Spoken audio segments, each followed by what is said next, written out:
Okay.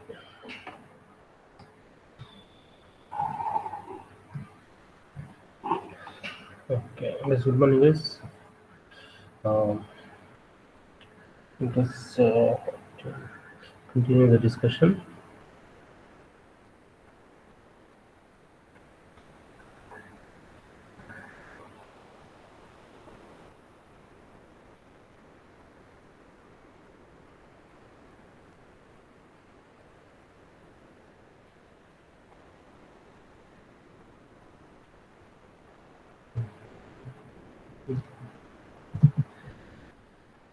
Okay.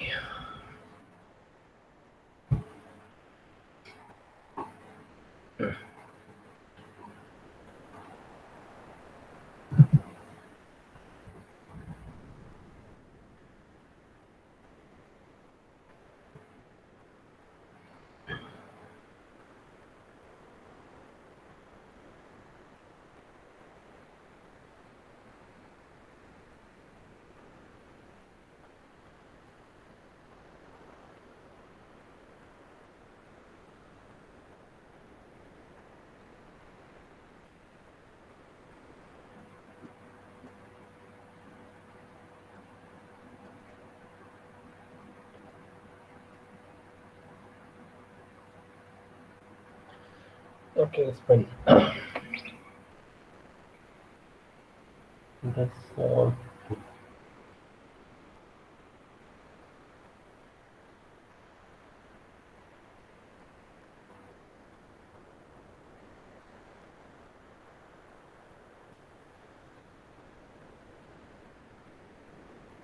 okay. So 33 on the list. Okay. So, okay, fine. Yes.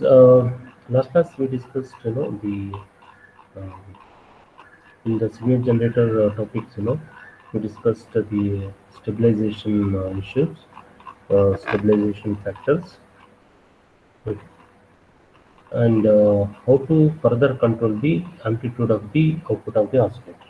Okay, so for that we saw two methods. Okay, this is for the Venn bridge oscillator, of course, especially. Um, One is using the resistor R5 and R6 to represent, which represents R3. Okay, is it okay? Which represents R3. The other method is using the FET, field effect transistors. Okay, so what happens in case of field effect transistor? As we discussed, the resistance of the channel of the FET, whenever the FET is in the on condition, comes in parallel to the resistor R4. Okay, so this channel comes in parallel to the resistor R4. This is RD. So as the channel, as the FET turns on, the channel resistance decreases. As the channel resistance decreases, effective parallel resistance decreases, and hence the gain of the amplifier varies. Okay, gain of the amplifier increases. Okay, so accordingly we can achieve control over the gain of the amplifier. Ultimate intention is to control the gain. Okay, so this also we discussed last class. Okay, resistor R34 is the required amplifier gain. Okay, so for a given FET, the channel resistance when it is in the on condition determined by the type of the FET. For example, if it is a P-type MOSFET or N-type MOSFET, enhancement type MOSFET or a depletion type MOSFET. Okay, all these factors will determine the channel resistance of the FET. Okay, so a typical value is around 200 ohms. So the 200 ohms resistance, that is when the channel, if it is in the on condition, comes in parallel with the resistor R4. Okay? So comes in parallel with the resistor R4 somewhere here. Okay. So this resistance RD is around 200 ohms typically. It may not be the case always. Depends on the type of MOSFET, of course. So accordingly, the effective resistance, there is parallel resistance, effective parallel resistance varies, thereby varying the gain of the amplifier. Okay. So this is another way of controlling the amplitude of the output of the oscillator. Okay. Yes. So, last topic in this signal generator topic is output control. What is the other method of controlling the output? So one method we discussed, of course, that is using the additional resistance and diode to control the uh, gain of the amplifier. That that method we discussed, but that method always requires additional resistors and additional components. If you can see this circuit, it has a good control over the circuit, no doubt, but it requires so many components. In addition to the components of the amplifier. Okay. So another method of controlling the output of the signal generator is by making use of you know potentiometer. This I'll resize this. Yeah. Okay, so that it will fit the. Okay, so in all the earlier cases, if you see your amplifier. Just a second. Okay. Yeah. So if you see the our basic amplifier circuit, yes. Okay, I'll open this circuit. For example, okay, so this kind of circuit. In this case, this is for the RC phase shift oscillator. In this case, this R2 was divided into R3, R4, and additional diodes were used. Okay, and this R4 is further divided into R5 and R6. Okay, all this exercise, all these arrangements are done to control the output of the amplifier.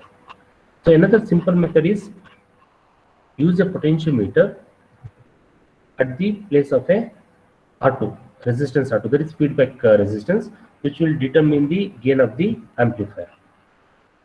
Like something like this. Okay. So in this case, the variable resistance R2 provides the output amplitude adjustment, and R4 resistance R4, you can see this potentiometer here, offers DC voltage shifting. Okay. Yes, see, normally what happens is that if this point is connected to ground, okay, there is non-inverting input, then this point is said to be at the virtual ground. Okay, so virtual ground corresponds to 0 volts. Now, instead of let us say, if you remember our function generator in our ADC laboratory, okay, in that function generator, if you remember, there was one knob for DC voltage adjustment in the function generator.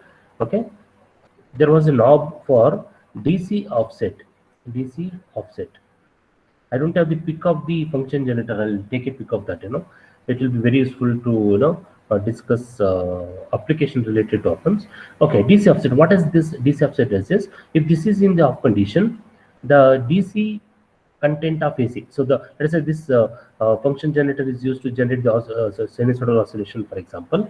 So to start with, when the DC offset is 0, okay, when the DC offset is 0, this is in the off condition.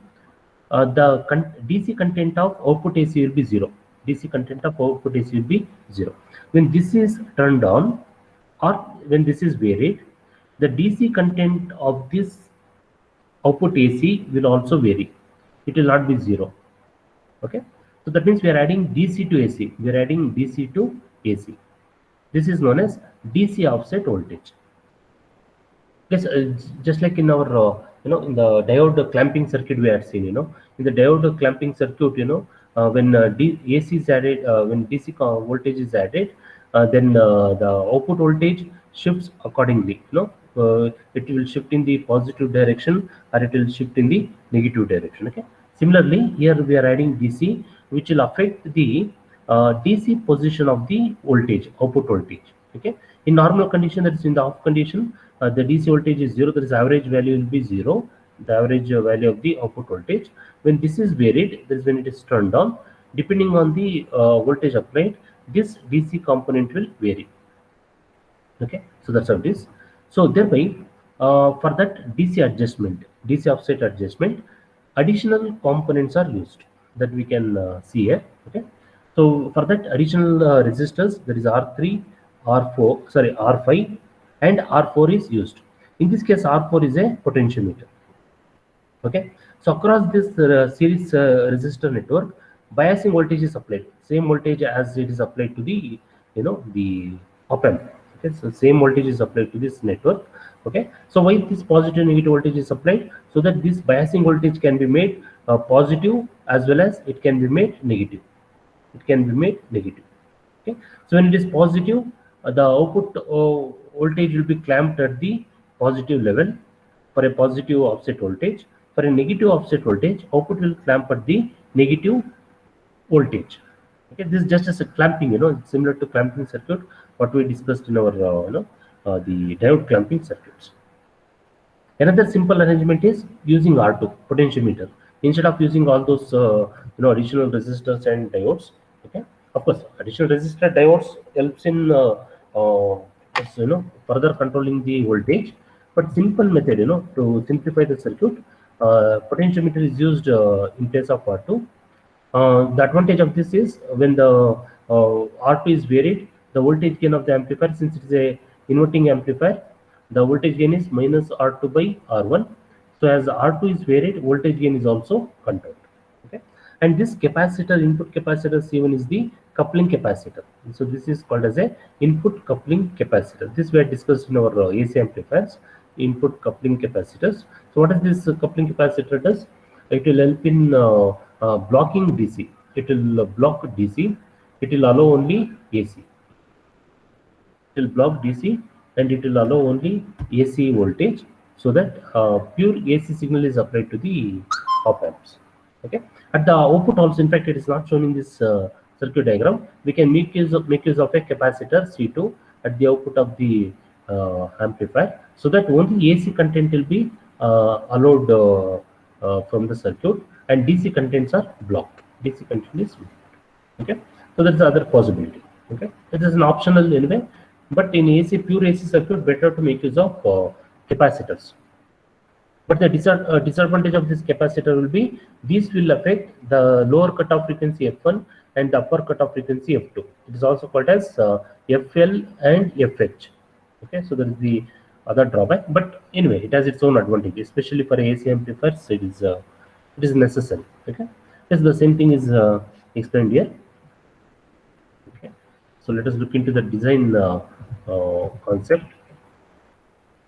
So whether all signal generator, whether pulse or sinusoidal generators, need to have a control for adjusting the output amplitude, and often another one for altering the DC voltage level of the output. Okay, so this is called as a DC offset voltage. DC offset voltage, what we discussed just now. Okay, so output control, amplitude control is easily achieved by means of an amplifier with an adjustable gain. Okay, so as R2 is varied, the voltage gain is also varied. Okay, so that's why it is adjustable gain. Output DC control merely requires addition of a potentiometer divider to the amplifier. Okay, so there is R3, R4 and R5. Okay, so that will form the DC offset voltage control circuit. Okay, so this is an inverting amplifier. Adjustable resistor R2 is the feedback resistor, and R2 is equal to R1. So when R2 is equal to R1, voltage gain is minus R2 by R1. So when it is equal, the voltage gain will be equal to minus 1. Okay, so what happens is that the circuit acts as a voltage follower circuit, but as R2 is varied, okay, so the gain can be increased. Then it can be called as an amplifier, because in this case amplifier, the voltage gain will be greater than 1. When R2 is decreased, voltage gain decreases. In this case, we can call the amplifier as a attenuator. In attenuator circuit, voltage gain will be less than 1. Voltage gain will be less than 1. Okay, so the input signals are passed to the output. Okay, unchanged, because as long as it is a voltage follower circuit, output voltage will be equal to input voltage. V0 is equal to Vi in most of the cases, until and unless we vary the value of R2. If R2 is greater than R1, signal is amplified, that is, it acts as an amplifier. R2 is smaller than R1, the circuit is called as a attenuator. Attenuation occurs, it's nothing but an attenuator. Okay, Yes, what is this attenuator? If you have seen that function generator, there was a. I'll rewrite. Let me take another page. If you remember, okay, okay, so let me check it in the Google. If I get the same function generator, what we use in our laboratory, I'll show that attenuator. Um, Attenuator knob, attenuator function knob. Okay. I'm not sure whether images function generator. There are advanced type of function generator, of course, so that if we look into the, yes, I think this should be useful. Or shall we look into, okay, this is very closer picture. This is better. Let me check into this. Let me see whether this is the pic is clearly visible. Output control. Okay. So is there any attenuator amplitude dB? It will be represented as dB. Output control, uh, not able to counter. Okay, power, not able to see this properly. Okay, just a second. Yes, this yes, hold on a second. That attenuator function I'll show you. Yes, yes, here it is. It is here. It is here. Attenuator function is given here. Okay, I'm trying to zoom this. So that how to do that? Okay, let me download this. Save image. So we should not, as I always say, we should not imagine, in case if we can look into the pick and understand, it is better. Understand? Function generator. Okay, let me open this so that I can zoom into the attenuator. I can show you. Oh yeah, here it is. This is better. Okay. Yes, in this case, function generator, range of frequencies. So in the signal generator, we have understood, frequency adjustment operation in the beginning of the chapter. Okay, and function generation. We have seen various type of signals that can be generated: sinusoidal, square pulse, triangular pulse, raw ramp waveform. Okay, so all this is possible. These are the frequency adjustment now. Somebody's on the line. Hold on a second.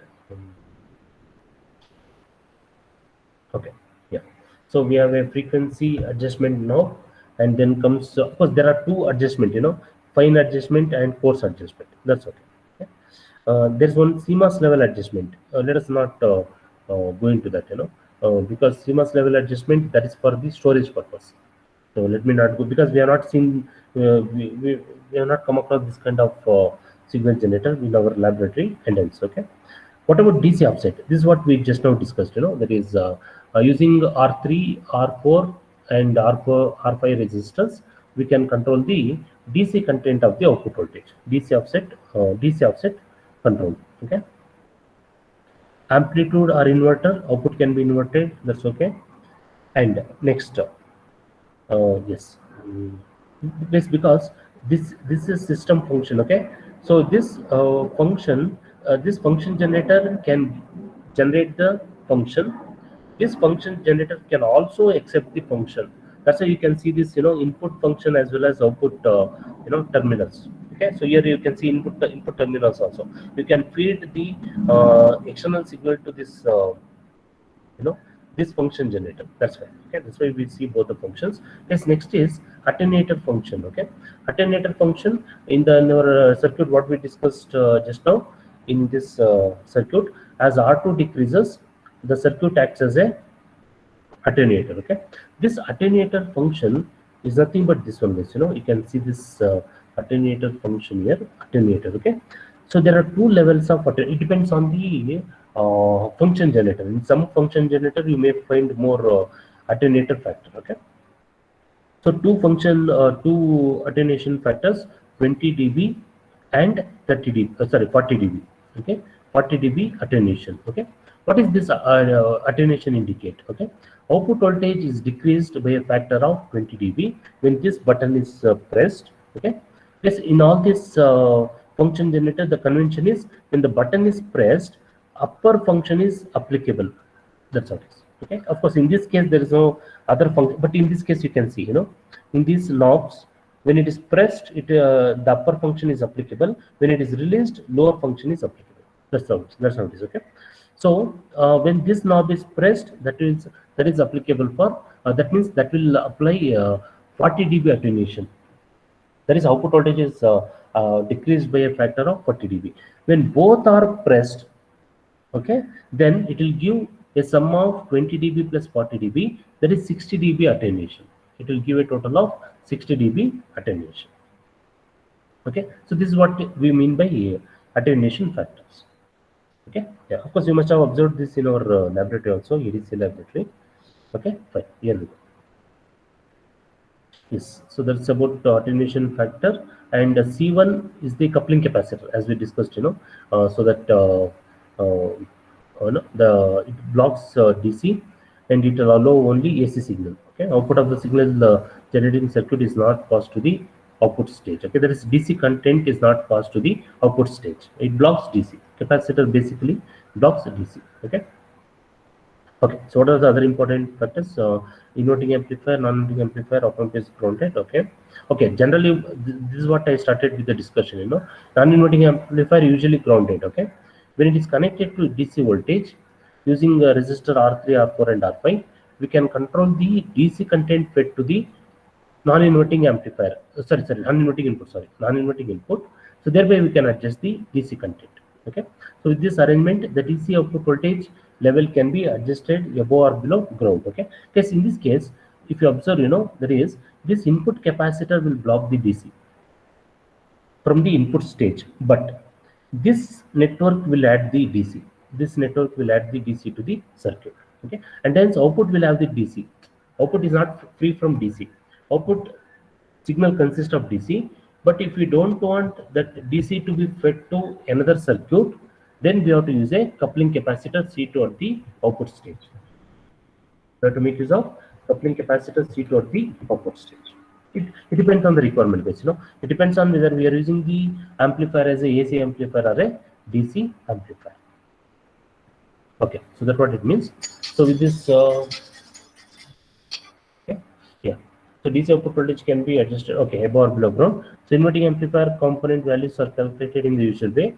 So the maximum and minimum resistance are to be selected according to the required range of voltage gain or attenuation. Okay, because for example, in this diagram we saw, in this function generator, the requirement of attenuation factor is 20 dB and 40 dB. Maximum it can go up to 60 dB. Okay, based on this attenuation factor, we have to select the value of R2 and R1. Resistor R2 and R1. Okay, yeah. So that's about that's about the attenuation factor.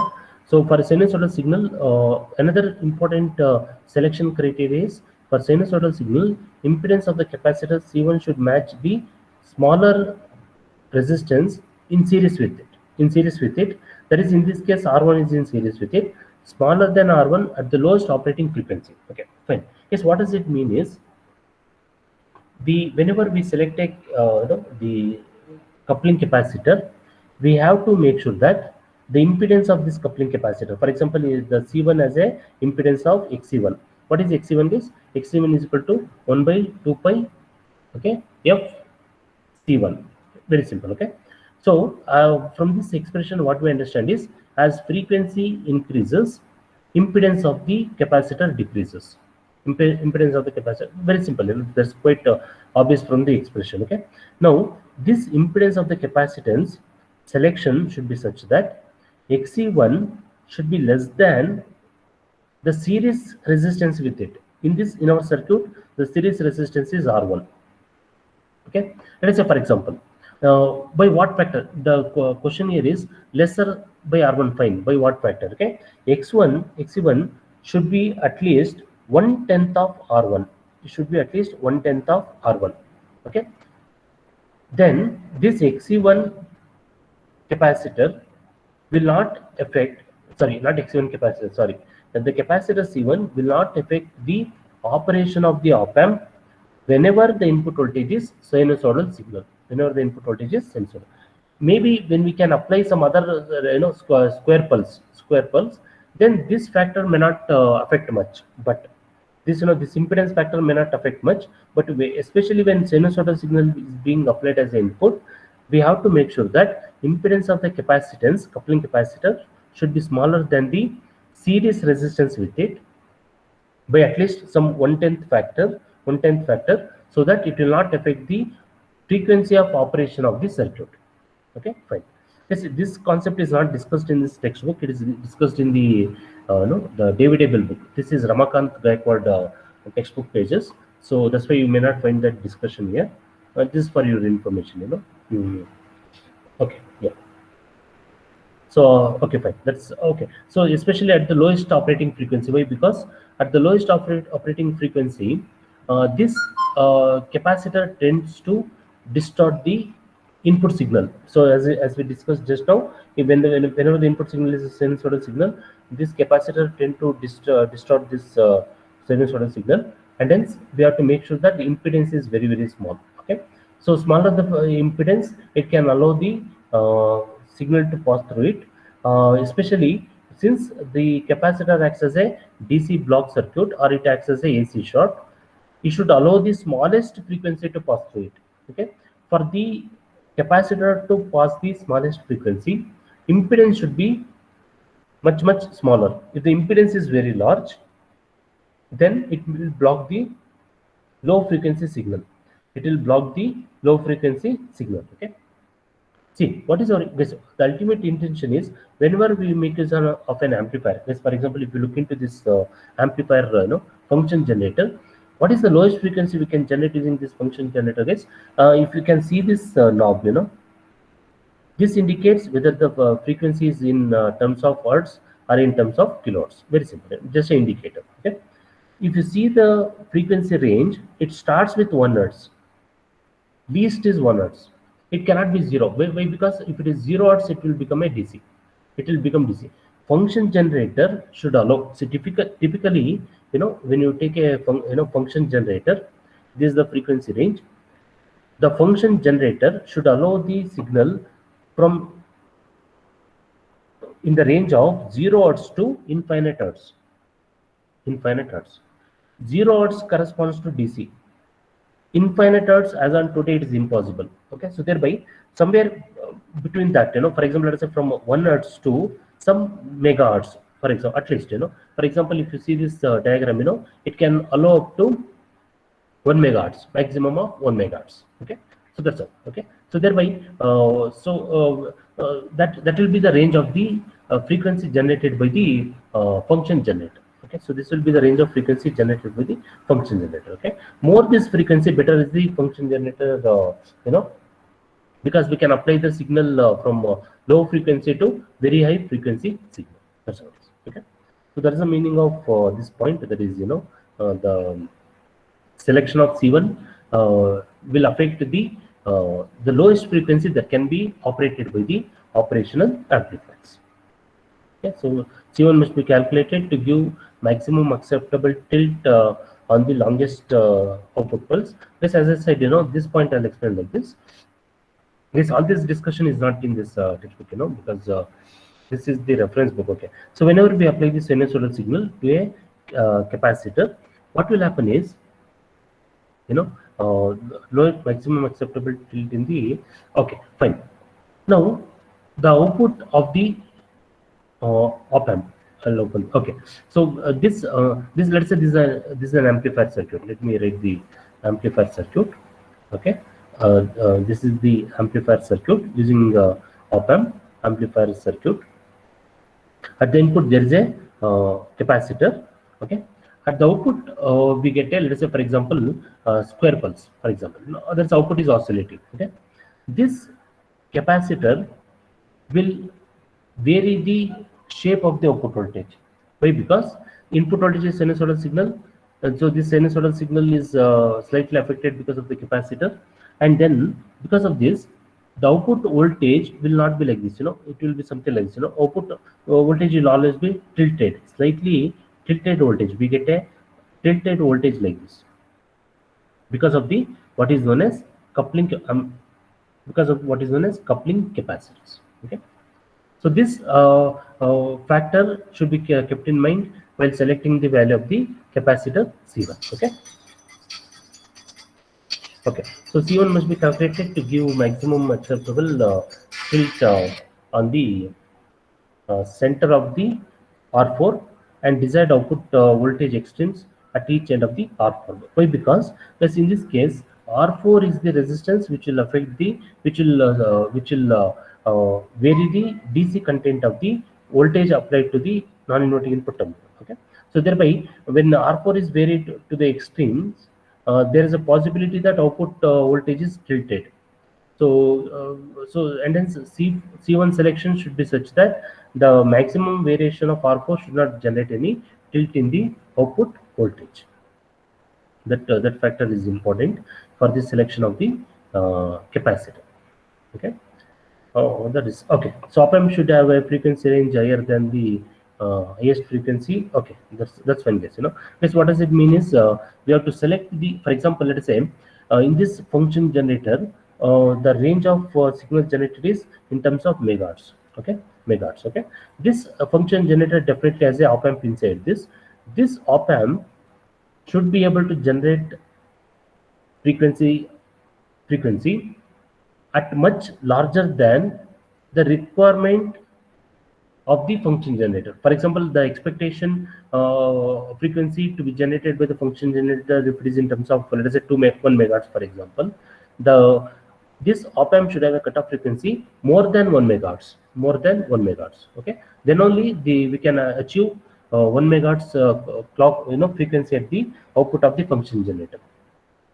If the cutoff frequency of the op-amp is less than 1 megahertz, then output will be distorted. Okay, output will never be faithful. Output will become distorted. Okay, so thereby we have to select the op-amp carefully to give frequency bigger than the requirement of the signal.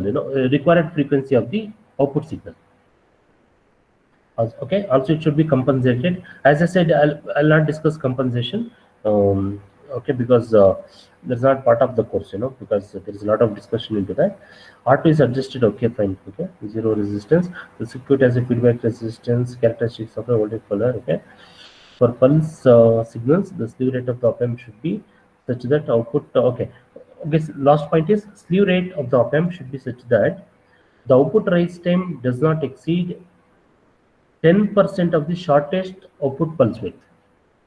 Okay, because now this we have discussed while discussing slew rate. Okay, so what is slew rate? Because basically slew rate indicates the rate at which the op-amp can change whenever the input voltage changes. Okay, for high frequency signal, output should also change at a faster rate, but that is limited by the slew rate of the op-amp.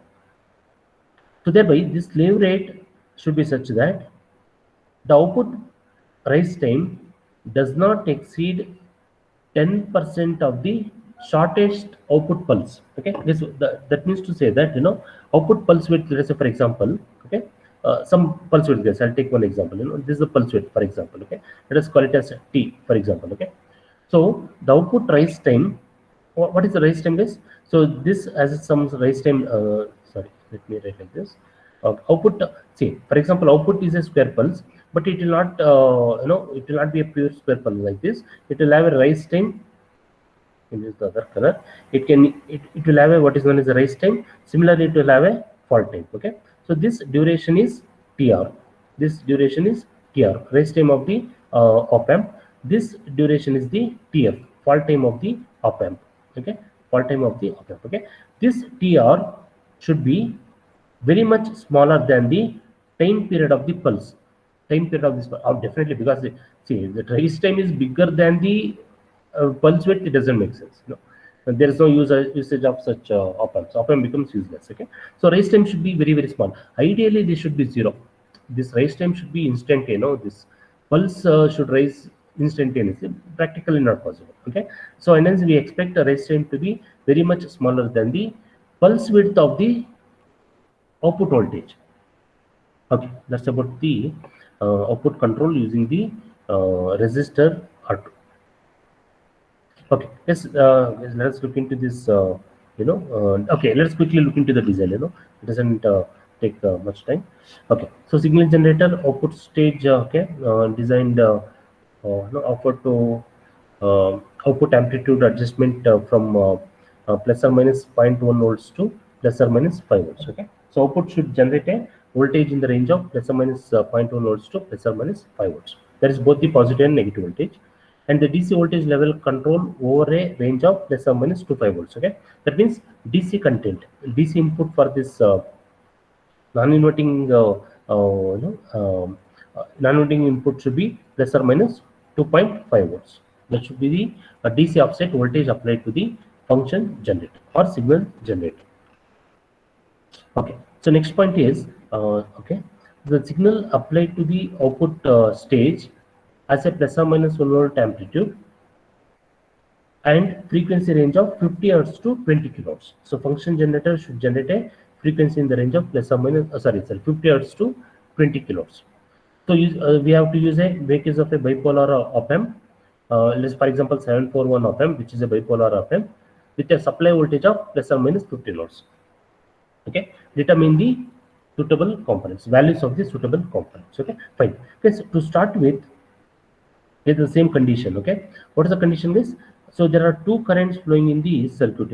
We can make we can observe that. Of course, current I1 is not shown here. So the current I1 will flow like this. This is the current I1, and the current I2 is this is I3. Current I3. Current I2 will be flowing in the output terminal. This is current I2, because I2 is not shown here, so we should not get confused. Where that I2 is missing or something like that. Okay, so I2 is the output current, for example. Okay.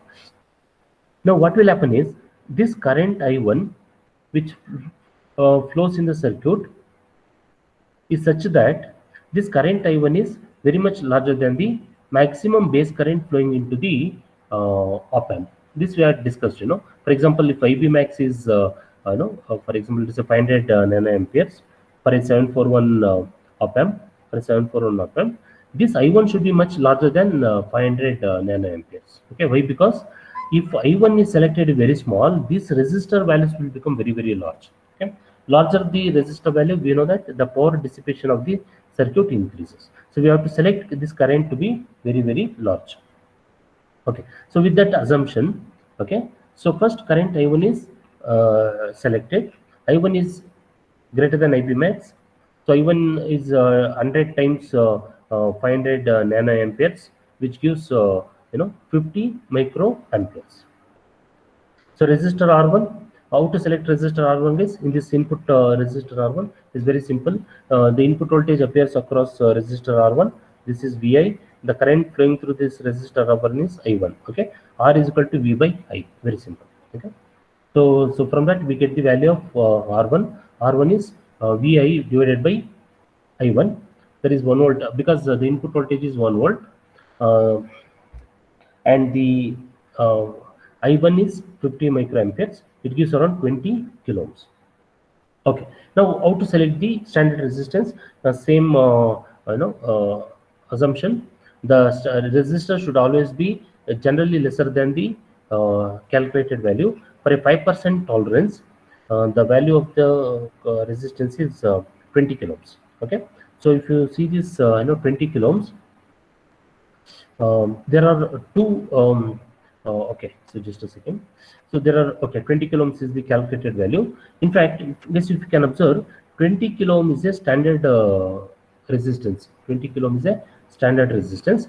But what will happen is, in this case, how this, okay, generally general assumption 20 kilo ohm is the calculated value. Since it is a standard value, we can make use of a 20 kilo ohm. But larger the resistance, okay, this current will be smaller. Very simple, because I is equal to V by R. Okay, so larger the resistance, this current will decrease. Okay, so thereby to keep this current at a higher level, this resistance value is decreased. The resistance value is lower resistance value is selected. For a 20 kilo ohm calculated value, the standard resistance is closer standard resistance is 18 kilo ohm and 20 kilo ohms.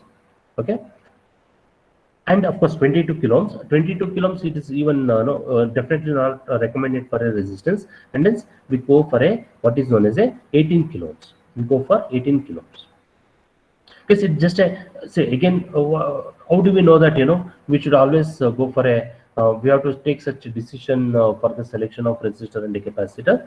It is again trial and error method, because this circuit may work with 20 kilo ohms also possible, standard value of resistance. But this 20 kilo ohm is will definitely will reduce I1. Why it will reduce I1 guys? Because current I1 is flowing through R1. Current flow I1 is flowing through R1. Larger the resistance, I1 will decrease. I1 will decrease. Okay.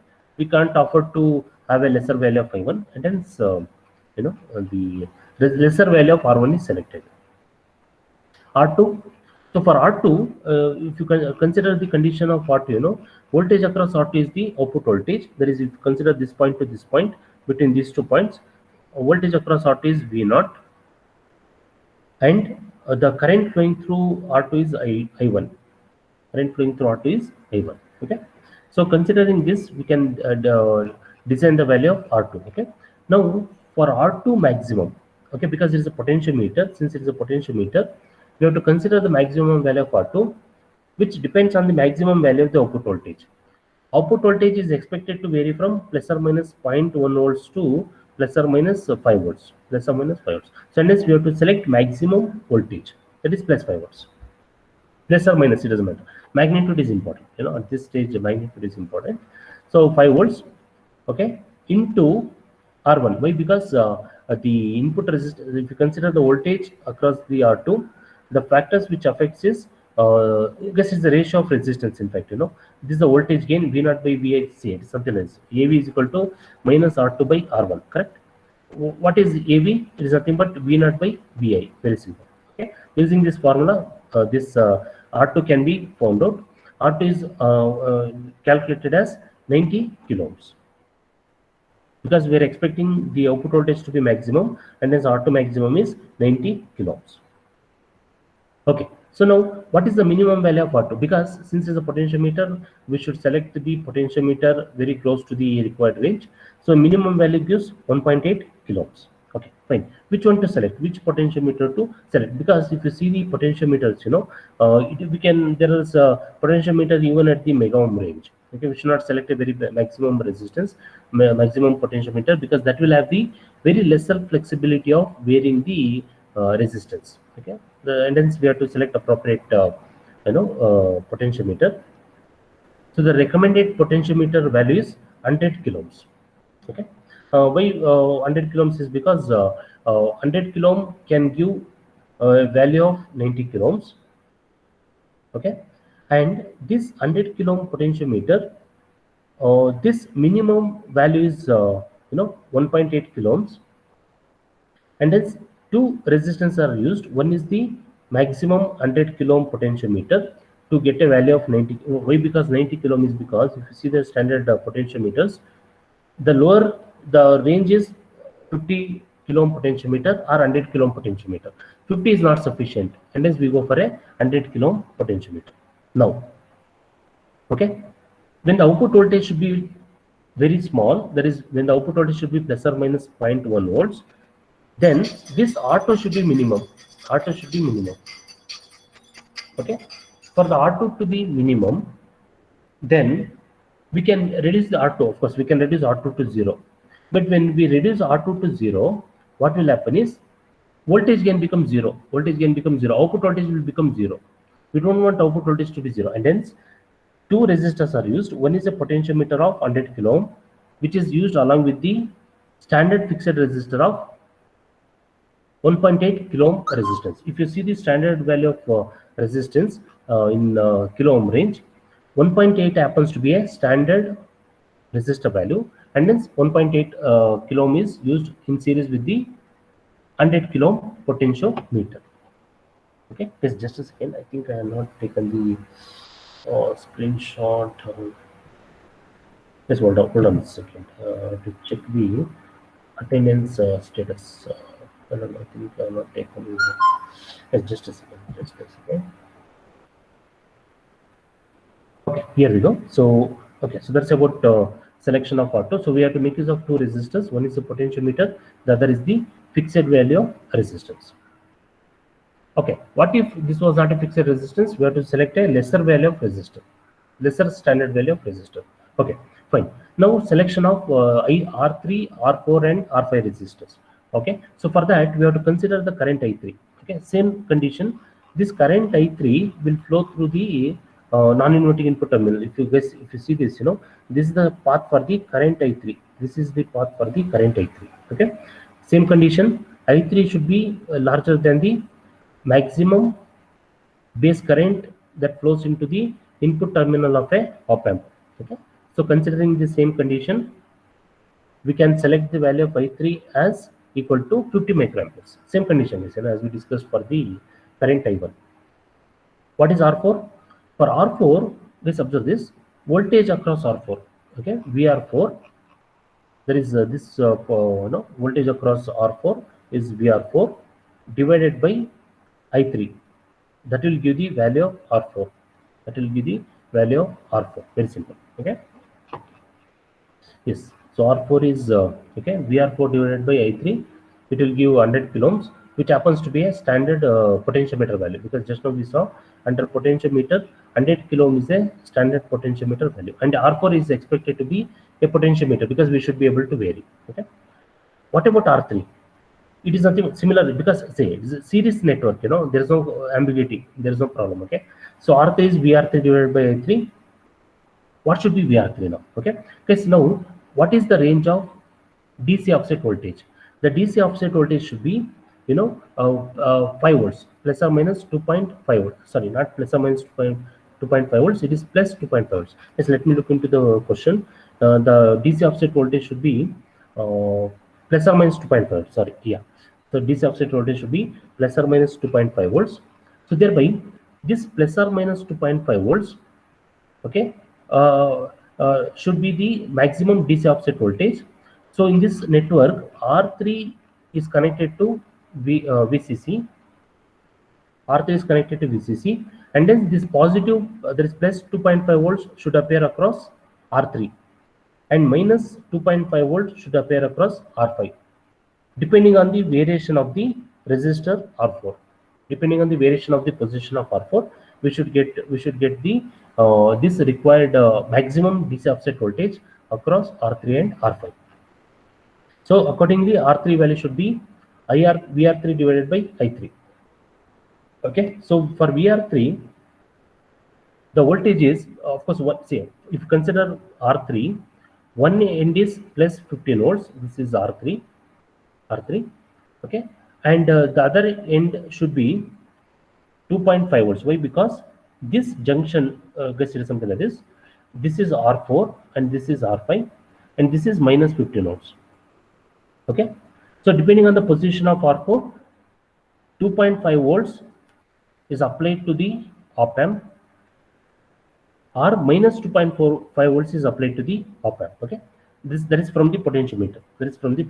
Okay, so thereby across R3, the differential voltage should be difference of 15 volts and 2.5 volts, because R3 will decide the positive DC offset voltage. So 15 volts minus 2.5 volts divided by I3, that is 50 microamperes. It is a 250 kiloohms is the calculated value. So from the standard resistor table, a 220 kiloohm is the standard value.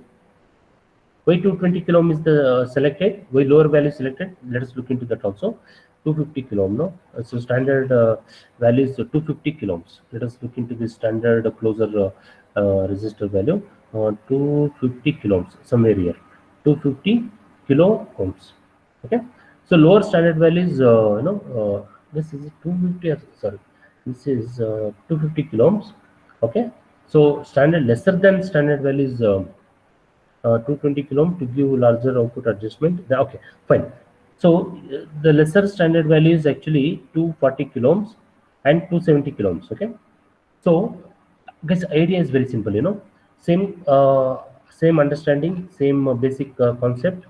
If R3 is very large, very large, this I3 decreases. If I3 decreases, voltage applied to the DC offset voltage applied to the non-inverting amplifier decreases. Okay, there is DC offset voltage decreases. So thereby this R3 should be smaller. This 240 kiloohms could have been a better selection, could have been a right selection, but this still further I3 can be increased by selecting a lesser value of resistance R3. Because again, as I said, it's a more of a trial and error method. Maybe it can work with the 240 kilometers also possible. Okay, it's possible. We sometimes it may not be even 220 kilometers may not be sufficient also in most of the cases. Okay, so accordingly we have to select the um, select the value of resistance R3. Okay, is what about that will give the value of R3. What about R5 is R5, since it is the opposite, not opposite, it will give negative voltage, negative DC voltage. So R5 should be equal to R3, that's around 220 kilohms. In the beginning, we discussed impedance of the capacitance C1 should be smaller than the series resistance with it. In this case, the series resistance is R1 at the least frequency. By what factor? 1/10 of R1. So frequency is minimum frequency is 20 hertz. Is it 20 hertz? Sorry, 50 hertz. It should vary between 50 hertz to 20 kilohertz. 20 kilohertz. Okay.